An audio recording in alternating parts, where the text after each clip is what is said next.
In today's video, I'm going to teach you how to configure Cursor for an Xcode SwiftUI project. We'll start right inside Cursor.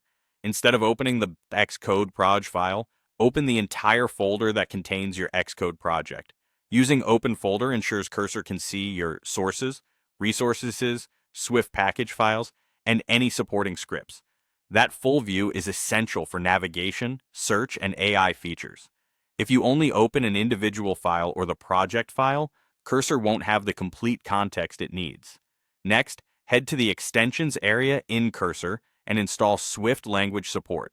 This gives you proper Swift syntax highlighting, smarter completions, linting, and better symbol awareness.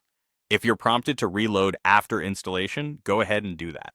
When Swift is recognized, everything from code navigation to refactor suggestions becomes more accurate, which is especially helpful in SwiftUI heavy projects.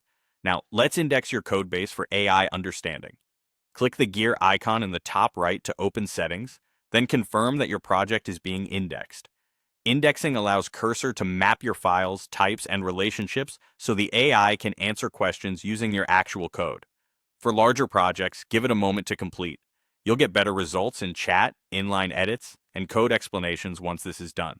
To improve the AI's accuracy further, set up project rules. In Settings, open either Project Rules or the User Settings JSON, and add Apple's Human Interface Guidelines and the SwiftUI documentation as context. The goal is to anchor the AI to Apple's recommended patterns, terminology, and design conventions. You can add brief notes or references that say, for example, to follow HIG for spacing, typography, and motion, and to prefer idiomatic SwiftUI patterns, such as declarative views and state-driven updates. Keep these rules concise and focused so they reliably guide the AI without introducing noise. Finally, you can optionally add your own API keys for models like GPT or Claude in Cursor's settings to unlock more powerful AI features. This is not required to use Cursor, but it can enhance reasoning and code generation. If you choose to add keys, keep them private and never include them in shared files or screen recordings.